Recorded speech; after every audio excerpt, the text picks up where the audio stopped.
konsultasikan ke bagian Kementerian Koperasi agar kiranya kita tanyakan dulu ada kebijakan khusus kalau memang lahan skema lain, kalau tidak ada lahan yang seperti misalnya di Kelurahan Putraan ini tentunya tidak ada lahan.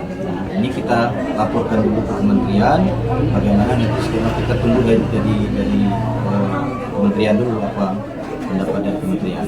Kalau untuk seluruh terbentuk 100% yaitu jumlah 72 kelurahan sudah ada operasi kelurahan merah putih.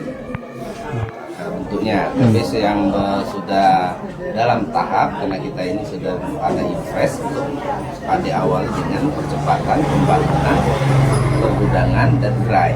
Itu sudah berjalan sebanyak 11 dan yang sudah selesai itu ada satu kelurahan, itu Kelurahan Rahmat. Untuk sementara ini kita berada di tahapan untuk percepatan pembangunan gedung pergudangan dan gerai Koperasi Merah Putih.